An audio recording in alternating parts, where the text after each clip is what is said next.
awesome job. If you could hack the air conditioning to come on in those things, that'd be awesome, because it's like a BO box in those mothers. Thanks to everybody for coming to this Hope Conference. These wouldn't happen without the support of you. And Emmanuel Goldstein and the guys at 2600 have worked for months to bring this together. So thank you for attending.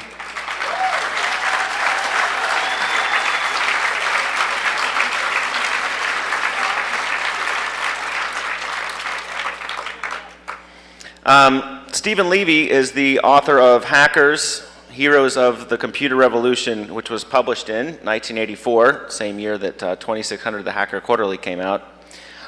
He's written several books on computers, all of which he'll be signing after this discussion. He'll be signing Best of Technology Writing and The Perfect Thing. He was a technology writer for Newsweek and a senior editor at Newsweek. He is now with Wired magazine. And without further ado, Stephen Levy.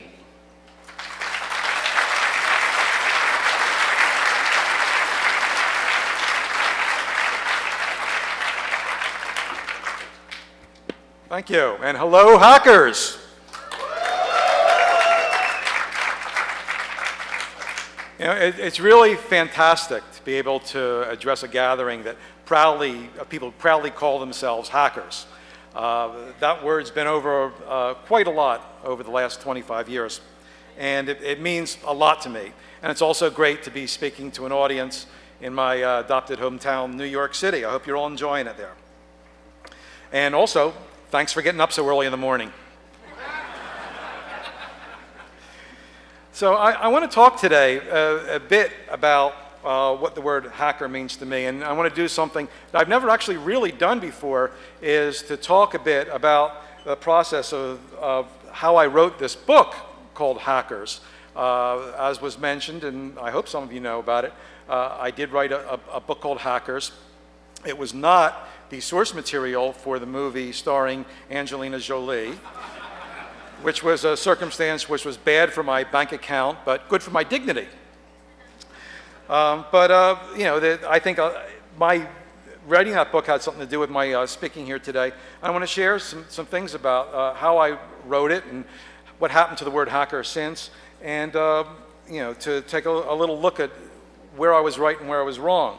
And also, I'm going to have something special also, try to figure out after I talk and before I take questions, and I do want to take questions, to run a little contest. I went to my private stash, and I have here a pretty pristine version of the hardback copy of Hackers, which I'd like to give to some person, certainly a person who would consider him or herself lucky to get it.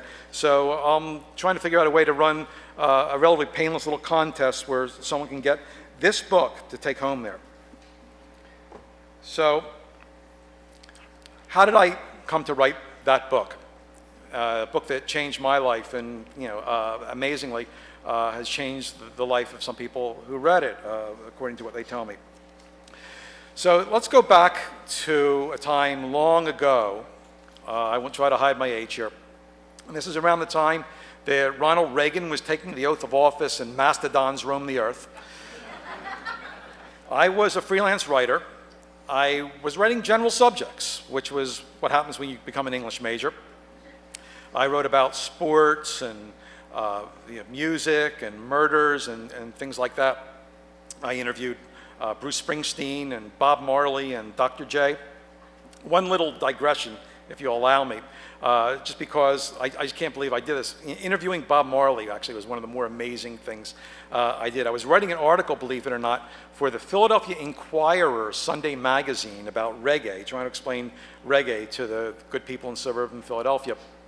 And there was a guy in my food co-op, I was living in the Germantown section of Philadelphia, who insisted he knew Bob Marley, right? He said, oh, I know Bob, and I'll get you an interview, no problem. And yeah, sure. And one day he said, hey, Bob is at his mother's house in Wilmington, Delaware, and he'll talk to you. And I got in my Volkswagen and drove down there with Simeon, my host, and believe it or not, there was Bob Marley sitting there. And I always found that when doing questions, it wasn't so methodical then, but now it's the way I do things, that sometimes the stupidest question will get the very best answer. So if you're willing to make yourself into sort of an idiot during the interviewing process, it could pay off big time. So I asked Bob Marley, despite a real impulse to prove that, I was like a hip guy, I said, really, for the readers of the Philadelphia Inquirer there, what is reggae really? And instead of just brushing me off, he just kind of got all quiet. And he's sitting there in his mom's living room without a shirt on, and it's all dark. He says, you know that quiet before the hurricane comes? That's reggae. Pretty good, huh? So one day I got this assignment to write about these people called hackers. And this is about 1981. I'd never touched a computer before, and didn't know much about them. Around the time, the big controversy among writers is whether we should get these things called electronic typewriters, right, which kind of remembered one line of what we did. And a lot of people thought, boy, you really wouldn't want one of these ugly things with a screen on your desk. That's kind of lunatic. But I thought, this is kind of an interesting idea. And I looked into it, and I checked out the literature. And there wasn't very much about people called hackers. If there was, pretty much the definition would be hacker. Antisocial nerd, by and large a loser who is addicted to computers. Maybe dangerous, but mainly a booger-stained curiosity. Okay, I thought, I could do this. Well, there it is. Are you proud of that, or do you still do that? Well, please let me know so I won't sit in your chair afterwards. Yeah, okay. So I looked for stuff about hackers, and I found an article in Psychology Today. It was a cover story.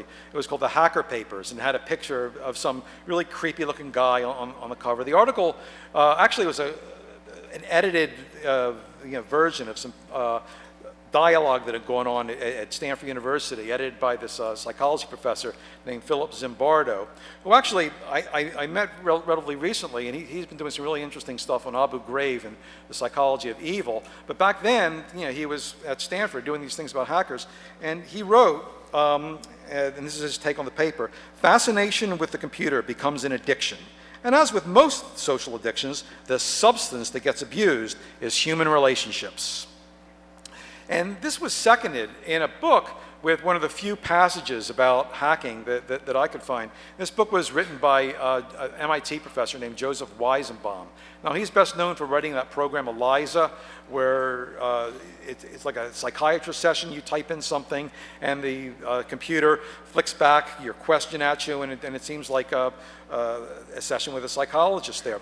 But he also wrote a book called Computer Power and Human Reason. And he had one distinctive passage that became sort of notorious at MIT, and it was not very flattering. Let me read you that. Bright young men of disheveled appearance, often with sunken, glowing eyes, can be seen sitting at computer consoles, their arms tensed and waiting to fire their fingers, already poised to strike at the buttons and keys on which their attention seems to be riveted as if a gambler's on the rolling dice. When not so transfixed, they often sit at tables strewn with computer printouts over which they pore like possessed students of a Kabbalistic text. They work until they nearly drop, 20, 30 hours at a time. Their food, if they arrange it, is brought to them. Coffee, Cokes, sandwiches. If possible, they sleep on cots near the printouts. Their rumpled clothes, their unwashed and unshaven faces, and their uncombed hair all testify that they are oblivious to their bodies and to the world in which they move. These are computer bums, compulsive programmers. Well, this is straight out of Dostoevsky, right? You couldn't get a more gloomy or more depressing group of people. If Angelina Jolie had seen this, she wouldn't want to portray a hacker. She'd probably want to adopt one.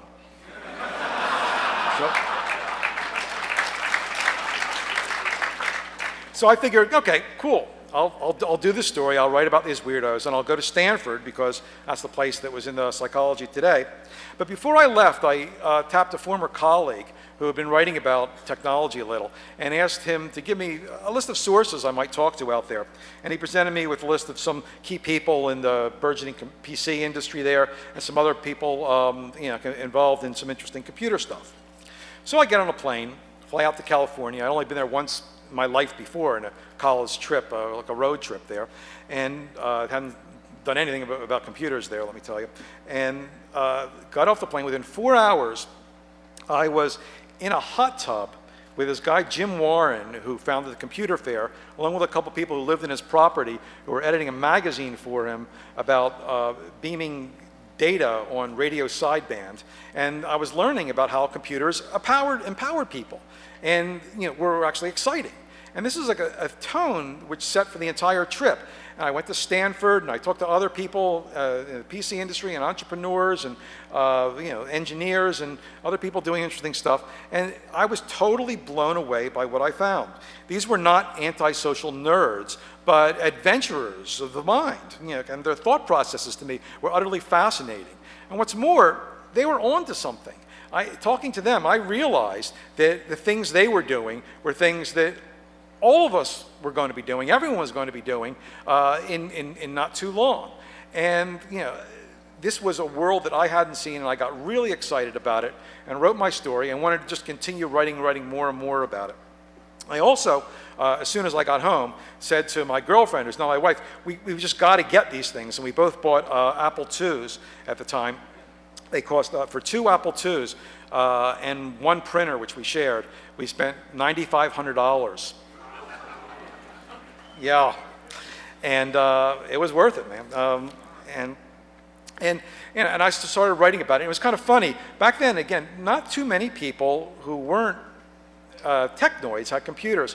And I remember about a year after we got the computers, a popular computing magazine, one of the magazines at the time, did a story on women and computing.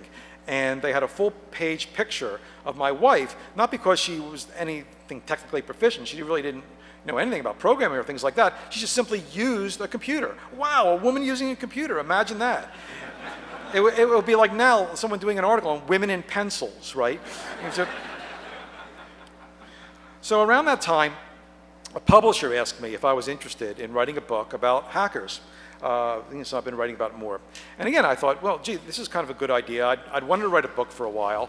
I had a proposal circulating, believe it or not, to write a book about cheesy nightclub singers. That wasn't catching on, so I thought, hacker's great, I'll do that. And I thought, it was my first book, I was a little nervous.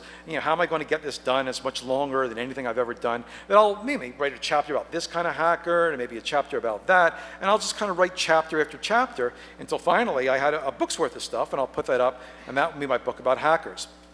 But my editor, a guy named James Rames, he was really great. He said to me, listen, I want you to think big, be ambitious. And Tim O'Reilly, who runs the food camps and O'Reilly Publishing, has a saying that you should always try big, hairy, audacious goals. And of course, I didn't know Tim O'Reilly then, and maybe he wasn't even saying that then, but that's essentially what my editor told me to try to do. And I think, let me try to do this. Let me go for it. Why not? Now's the time. So I decided, instead of just kind of piling chapter upon chapter, I would try to write this thing like a narrative. It would be an epic story about how these rebels changed the world. And that's how I got the idea of hackers, heroes of the computer revolution. So I ventured off doing this with sort of a miserable little advance for my miserable little contract there. And I eventually thought, well, I guess there'll be 2 pieces to this book. The first will be the Homebrew Computer Club, the people who gathered in March 1975 after they heard about the Altair computer, the first personal computer being released. And of course, as a kit, you had to put together yourself.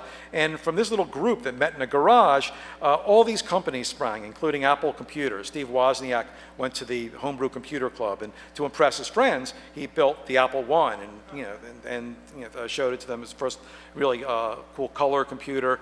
And he met Steve Jobs, and they made it the Apple II, and that's history. But there was just a lot of interesting things happening there, and I saw how those hardware hackers in the 1970s really created the personal computer revolution.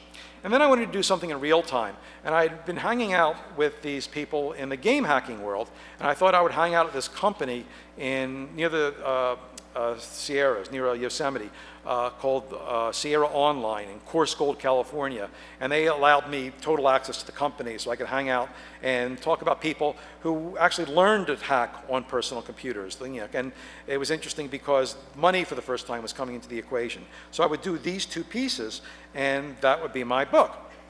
But as I went on and talked to people, I realized that actually there was a third part of it, an earlier part, because all roads seemed to lead to what happened in the late 50s and early 60s, and in one place specifically, which was MIT.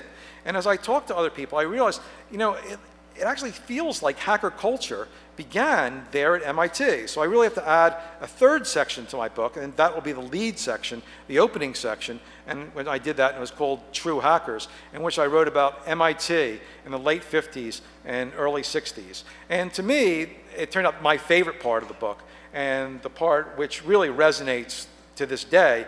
And it was just thrilling to be able to talk to these people. No journalist had ever gone near them before, and to tell their story there. So even before I did that, of course, I met a lot of interesting people during the course of interviewing there. Steve Wozniak, of course, was great. He was super generous with his time and really shared with me what goes on inside a hacker's head. I didn't talk to Steve Jobs during the course of doing Hackers. Right after I finished the book, the Macintosh was about to come out, and I did get an assignment for Rolling Stone to write about the Mac, which hadn't come out yet, and I got Apple to let me in a couple months before they released it, and that's when I first met Steve. It was kind of interesting because it was the end of a day that just, again, blew my mind. It was sort of akin to the first day I was researching hackers. And I met all these amazing people, and of course saw this amazing computer. The people I met that day, people like Andy Hertzfeld and Bill Atkinson and Susan Kare, the Macintosh artists, are my friends to this day. And of course the computer I met that day is my computer to this day. So it was a big deal for me. At the end of the day, I was supposed to meet Steve Jobs, and we were going to go out to dinner there. And I heard a lot about him, and I thought, what is this guy really like? So we meet out in the lobby of this Banley 3, the building where they did the Macintosh, and immediately he launches into this tirade. Because I was doing this story for Rolling Stone. He said, I was just on an airplane, and I was reading a copy of Rolling Stone, and there was this cover story about MTV, and it was awful. And he started proceeding, just trashing the story left and right and using horrible analogies to body functions, gross body functions to talk about this story. And he kept talking and talking, and I wondered, when is he going to take a breath so I could tell him that I wrote that story? And I finally did, and he just kind of changed the subject and wound up giving a great interview. And Steve is not really a hacker. He's more of an artist mentality. You would never have a hacker whose obsession is to have fewer and fewer and fewer buttons on a device, which is sort of Steve's goal. The iPhone, he's got it down to one button, and eventually it's just going to be no buttons. And there's just going to be a sort of head meld with the device, whatever it is. But it is pretty cool, I guess, to be a hacker, to try to implement those ideas, to put one button on there. So he certainly deserves to be in this discussion. I also met Bill Gates when I was researching hackers. And I set up an interview with him. It was around 1983. He looked like he was about 12 years old at the time. And I had my first of what would turn out to be like many interviews with Bill Gates. And I think Bill Gates really is a hacker. He really has a total hacker's mentality. And for many years after he founded Microsoft, he would look at a project and just go, really be critical of it. He'd say, I could code that up in a weekend. What are you going to give me that? And the thing was, he really could code that up in a weekend. He was really good at it. He hasn't done any coding in quite a long time. But still, to this day, when he talks about business, he'll talk about it, and he'll talk about the Microsoft and other things. When you talk about some technical issue, he'll just light up and go wild and maybe tell you that if you venture an opinion, that's the stupidest thing I ever heard, which is a big expression of his. And once we were actually having a conversation about antitrust during a very tender time in Microsoft's history, and he threw a pencil at me. He was so livid. But now it's funny, he can't, in later years, he couldn't say, that's the stupidest thing I ever heard. He threw an expletive somewhere in that sentence, usually, because people would just start laughing when he said it. It was such a self-parody. So anyway, I got to MIT, And I found something really interesting, which was these early hackers, just the true pioneers of hacking, had the same way of looking at things that those hardware hackers and other ones did. And it was really remarkable, what I found there. I think I found sort of like the Rift Valley of computer culture there. And I can say, I've been downstairs and looked around, that the culture which we have in this room, downstairs, the booths, the other sessions that you have here, just would not have existed had it not been for MIT. That's where things really got started there. And specifically it started, strangely enough, in this building called Building 20. A structure was put up during World War II. It was meant to be a temporary structure. It wasn't knocked down until 1998, and it was replaced by this really complicated Frank Gehry, giant building, which is falling apart now, incidentally. I don't know if it's going to last as long as Building 20, but if you ventured back in the late 50s into Building 20, you'd go to all sorts of things. There were little nuclear reactors and other kinds of strange things there. You would stumble upon a room with a model railroad layout, and you'd think, this is odd. And this was the Tech Model Railroad Club of MIT. They called it TMRC. And on top of the big, elaborate train layout with little painted hills and little conductor figures with little painted mustaches on them, and little trains going on there, beautifully painted. That would be on top of the layout, and underneath the layout there would be this really complicated tangle of switches and diodes and all kinds of strange stuff, and that was called the system. And the people who worked underneath it all the time were the S&P group of the Model Railroad Club, Signals and Processing. And they were really like the first hackers. They ran that thing like an intricate computer system, and they actually referred to it as hacking in that system, which is the first thing I found that people using that term for that kind of thing. Now at MIT, they had this term called hack, which is like a prank. When you would cover the big dome there on Massachusetts Avenue with aluminum foil, they'd say, oh, that's a great hack. And I think it was partly that, and partly the way a golfer uses the term hacker, just hacking away at something, in terms of maybe a non-methodical, but persistent and sometimes clever way of doing things. And they used that. And I actually came across some of the newsletters of the Tech Model Railroad Club, and they would sing songs of hacking. And let me actually read a poem that this guy Peter Sampson, who was a key figure in the Railroad Club and in early computing, wrote. It's sort of in the spirit of Walt Whitman. Switch thrower for the world, fuse tester, maker of roots, player with the railroads and the system's advanced chopper, grungy, herring, sprawling machine of the point function linolight. They tell me you are wicked and I believe them. For I have seen your painted light bulbs under the loose sight luring the system coolies, under the tower, dust all over the place, hacking with bifurcated springs. Hacking, even as an ignorant freshman acts, who has never lost occupancy and has dropped out. Hacking the M-boards, for under its locks are the switches, and under its control they advance around the layout. Hacking the grungy, herring, sprawling hacks of youth.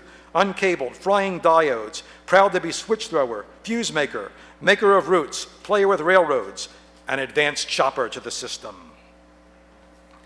Well, in the spring of 1959, these people who worked on this virtual computer underneath the layout board of the Model Railroad Club actually got to use a real computer.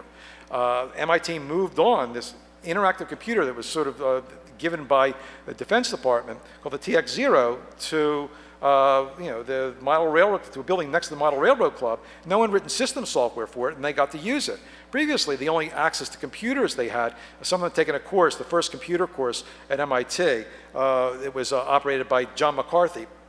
And it was very frustrating because back then they had to give paper cards to the priests around the computer. You had to wait for days to get your output. But this was interactive. And they went crazy. They built all the system software. And they also did things that you weren't supposed to do on a computer, things that no one had thought of doing. Like one of them wrote a program called Expensive Typewriter, which turned out to be the first word processing program that you could process things. Another one did a spreadsheet-like math program. He handed in his homework using it, and the teacher gave him a 0, saying, this is stuff, you can't do this on a computer. I'm rejecting that.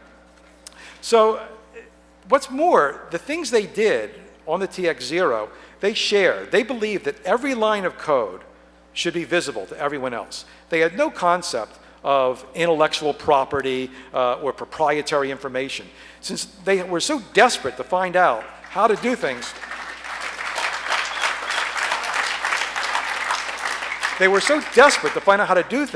that, that they felt that it would be cruel and unusual punishment to deny someone the access to do this. So they wrote the programs on paper tapes. They put the paper tapes in a drawer by the computer. Anyone could pick up that paper tape, look at the code, improve it, then put the thing back there. There wasn't an idea of who owned a program. It was a ridiculous concept to begin with.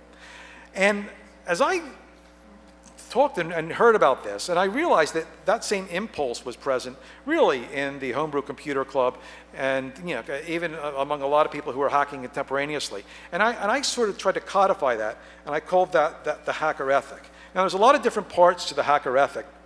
One of them is something I call the hands-on imperative. And I found that hackers just are desperate to get their hands on things. When they see something wrong with the world, they have this drive to fix it, fix it, fix it. And even if there's a sign saying, don't touch, that isn't quite as important as fix it, fix it, fix it. So the hands-on imperative really works there. And I also had things in there like saying you can create art and beauty on a computer, or computers can change your life for the better. And now it seems kind of quaint to say that, but back then people really didn't think about those things. They thought the computers were something that was reserved for the impersonal and had nothing to do with art or beauty or improving your life. Maybe, when I went to college, we hated computers in my cohort because we felt they made you into a number. But these hackers had a different idea.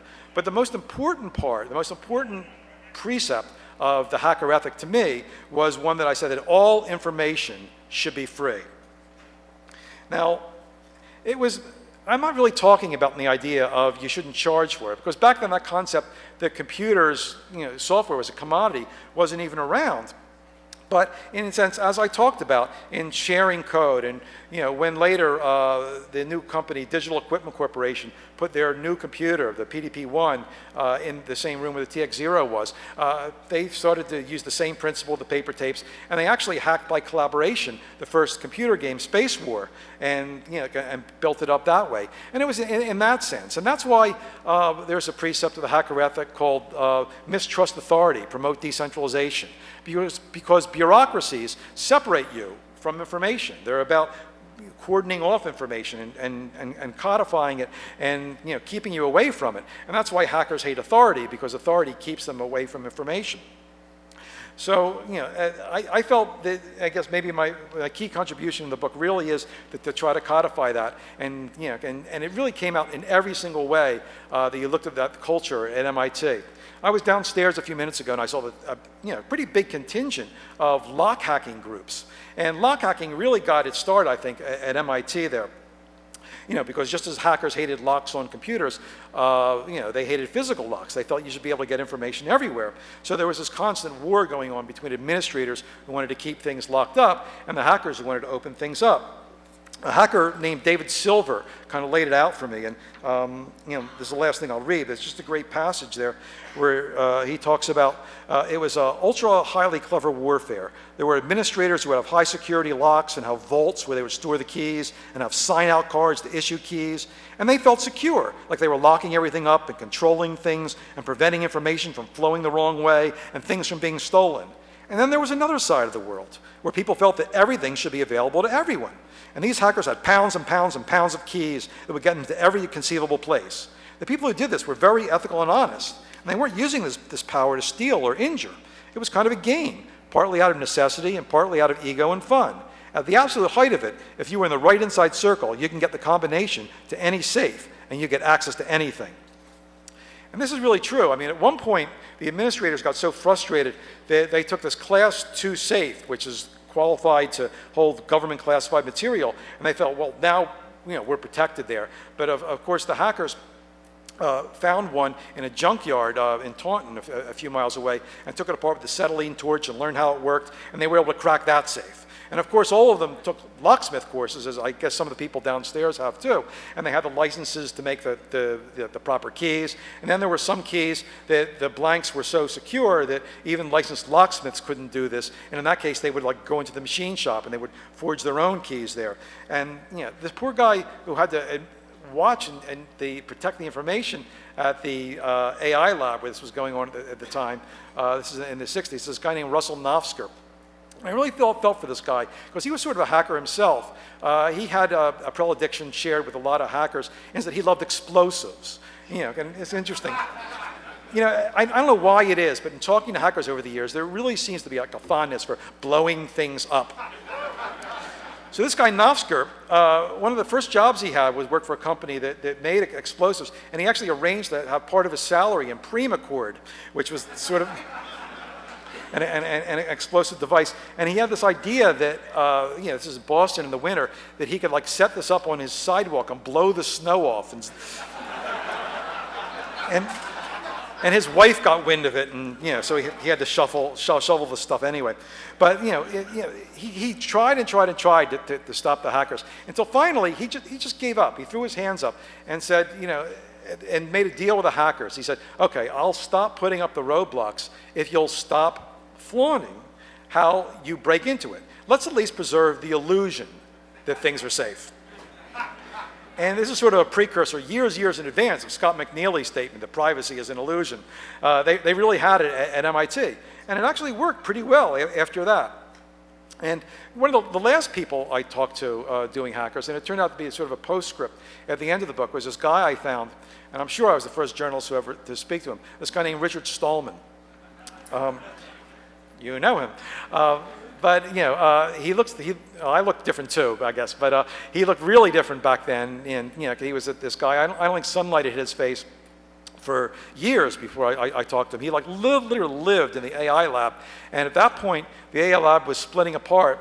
I get into this in the book because there were these companies that started, competing Lisp companies, and one of them, run by Nofsker actually, Stallman thought was evil, and he was single-handedly trying to match the output of that other company, and his heart was broken because the AI lab was being ruined by proprietary information and software for money. And passwords, he hated passwords, and he had this movement within the AI lab to use a carriage return as a password. And about a third of the people actually kind of use that, as proudly saying, we don't want your stinking passwords, and they use a carriage return there. And he described himself as there's this book called Ishi, The Last Yahi, about this indigenous American in California who was the last of his kind, and he thought he was that. And I wrote a chapter about him called the last true hacker there. And little realizing that Richard, years from now, would still be a true hacker, but quite joyfully, I feel, and to all people in this room, certainly not the last of them. And it was kind of funny because when I finished Hackers, I had somewhat of a pessimistic view of how mammon, how commerce, how greed was going to affect the hacker ethic. And I worried a lot about how that would turn out. But as it turned out, not only did the hacker spirit infuse everything, by being built in to every computer, and then the people who designed the internet, were again true hackers, and that permeated the whole internet and spread the hacker ethic everywhere. But now the idea of hacking in the classic sense, I think, is making a comeback, and I really feel that all the benefits we have of the digital age and the whole evolution that came from that, all the things we enjoy now, really came from the hackers. We owe it all to the hackers.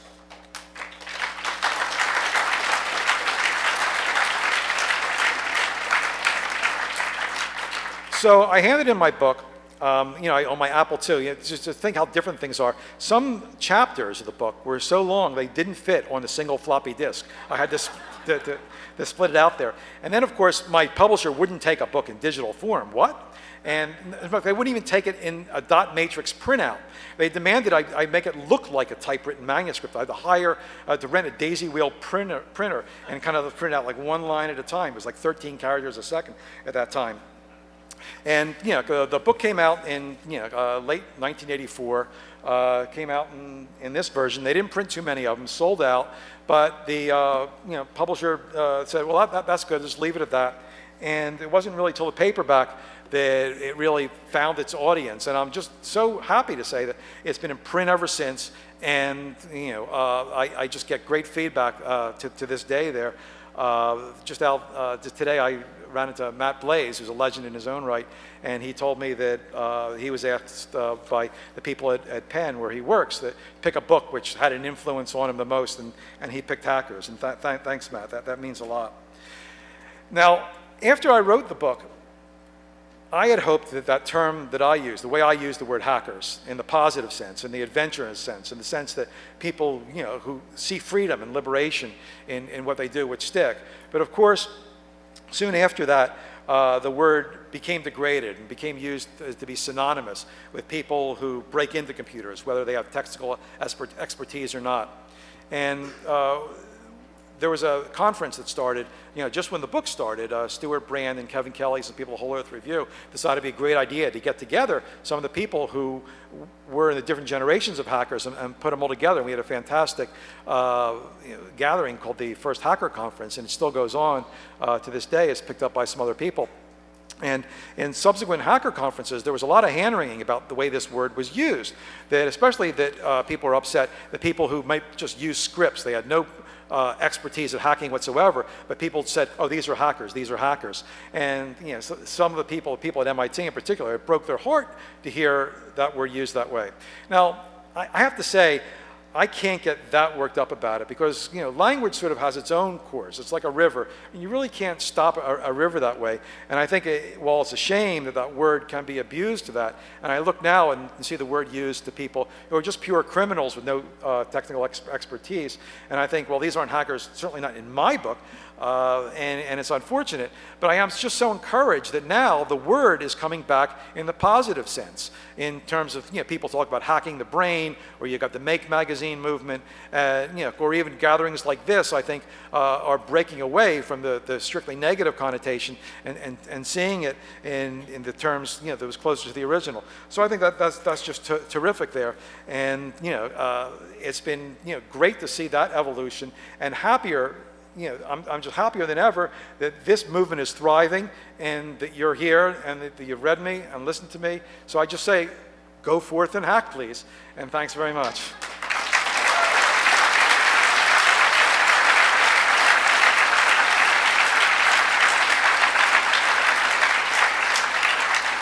So, a couple things. I want to take questions, so you can kind of go to the mic for questions. But first, can we have the house lights on? We're going to figure out how to give out this book here.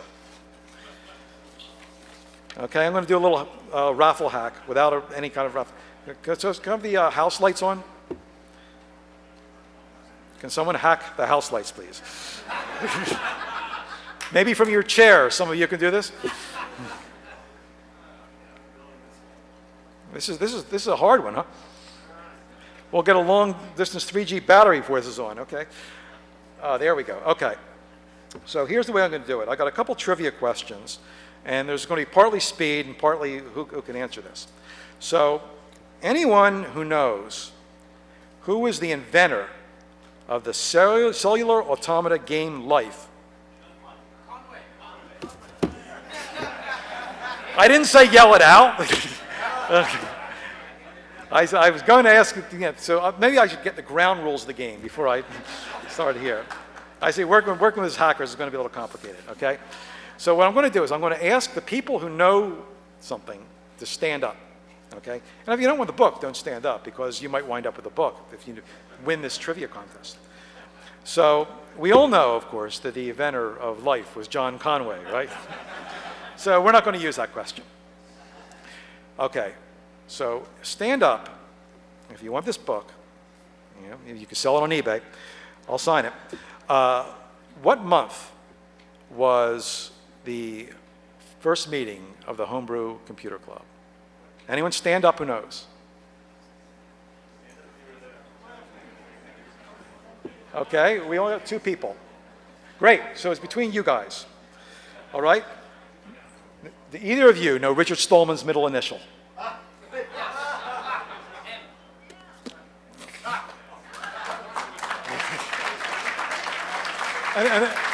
And the reason he knew, what's your name? Rohit. The reason Rohit knows is because, his handle was RMS, right? And that was kind of well known. So come back afterwards, I'll sign this book there. Oh, March 1975. Did you know that? So he hacked his way into that. So please, questions on hackers or anything I've written about? Crypto, anything? Yeah. Stephen, I'm actually reading Crypto right now, and it's a great book. I have a question for you. You were talking about the information should be free, and that being a prime thing. But then you have to reconcile it with privacy. And I think, these days privacy is very important, and, we have a lot going on to try to make that very publicly available to people. How do you reconcile the two things? Information needs to be free, but yet have privacy. That's tough. I mean, so on one hand, the thing about crypto, and which sort of, the flip side really of what happened at the AI lab was actually had its origin in the AI lab. On one hand, they had this ethic of total openness, and on the other hand, some of the people, and one person in particular, this guy Whit Diffie, who was a hacker at the AI lab, had this obsession with how do you protect the secret. And he wound up to be the co-inventor of public key cryptography, which I think gives us a way to deal with the idea of free information in terms of protecting it with cryptography. I think that clearly there's a value to privacy, but there is also a huge value in making public information that has no justification to be held in private there. The nature of digital technology, like it or not, brings a lot of our personal information out into the open. And there is a trade-off to what we do, I think by and large, by our actions. We vote with our feet. Just as young people, in essence, vote on this issue with their feet when they post private information on Facebook.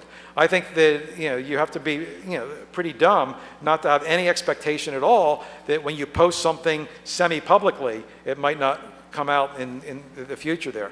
I'm not going to pretty it up. There's no perfect solution to this, but I do feel that things should be more open. No DRM. DRM turns out to be real counterproductive. But in terms of your privacy, one should be careful about how much you indulge in the pleasures of the digital age if you're super concerned with that, or use strong crypto. Other questions? One, your shot at me. The last hope. All right. Well, I'll finish off because I have a couple minutes with one more story here. It has nothing to do with hacking. But it is before, when I was this general freelance writer, I had an interesting story, which is sort of a hack in and of itself. My editor, I was working for a magazine called New Jersey Monthly, a regional magazine. And we tried to stretch any interesting story with a link to New Jersey as we could, because a lot of stuff happened in New Jersey wasn't too interesting. So Einstein lived in New Jersey. And my editor always had this fascination about what happened to Einstein's brain. It had been taken out of his head after he died, fortunately, in 1955, and then sort of disappeared. The editor I had tried to find it some years before and ran into a total brick wall. In the Einstein estate, said they didn't know what happened. The last he heard was an article in the New York Times in 1955 saying that it was taken out of his head at the autopsy and sent off for study, but no one knew what happened to it. My editor said to me, "I want you to find Einstein's brain." So, okay. So I, just like the hackers, I could try that. So I figured out, I guess, what happened, who took it out of his head, the guy, and tried to trace the fellow down. I heard some rumors that the pieces of it had come out here and there. And finally I figured out where this guy was, and I was pretty sure this guy had the brain. He was a doctor, he was a pathologist who could do the autopsy, and he was living in Wichita, Kansas, and working for some medical testing lab. So I called him up. I said, "I'm doing this story about Einstein's brain." There's a silence. He said, "What do you want to talk to me about?" I said, "Well, I just wanted to talk to you about it. You knew Einstein, didn't you?" And he said, "Well, I did." And he seemed reluctant. And I thought this might be a hang-up any minute. So let me come out and talk to you. So I flew to Wichita, Kansas. And I met in his lab, which was, you know, this testing lab. This guy, I guess it had once been a fairly renowned pathologist at Princeton Hospital, was now working in this sort of nondescript medical lab where they, you know, take your blood and, you know, let you know what happens there.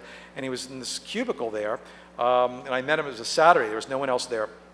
And I'm asking him about Einstein, and he admitted, yes, well, I took the brain out and, you know, was in charge of a study, and we talked about this a little, and, you know, kind of, it turned out that nothing was published, and, you know, that the study was going on. He couldn't say too much, and we just went on and on, trying to get more and more. And finally, I said, "Do you have any pictures of it? Anything?" And I come all the way from Wichita, from New Jersey, and he finally said, "Well, yeah, it's here." I said, "Here, in this room?" And he said, "Yeah." So he walks behind me. In the back of my chair, there's a cardboard box. And it says Costa Cider. It's like the apple cider box. So the cardboard box. He takes this thing and he pulls out two big kind of like mason jar kind of things. You know, and like there, in two mason jars split between them, bobbing up and down, is Einstein's brain. And it's like cut up in like pieces. I described it as the size of Goldenberg's peanut chews. And it was like an awesome moment. You know, there it was, like the brain that changed the world, and, you know, so that was my earlier coup, and I published the article, and it got picked up everywhere. Johnny Carson made a joke about it, you know, so that was like the high point of my career before hackers, my Einstein's brain hack. So again, keep hacking, have a great conference.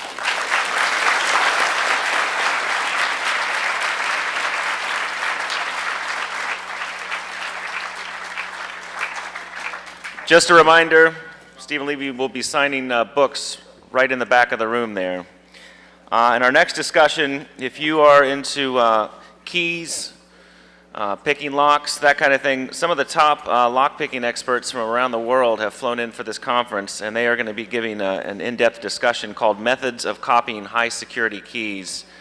Barry Wells is one of those gentlemen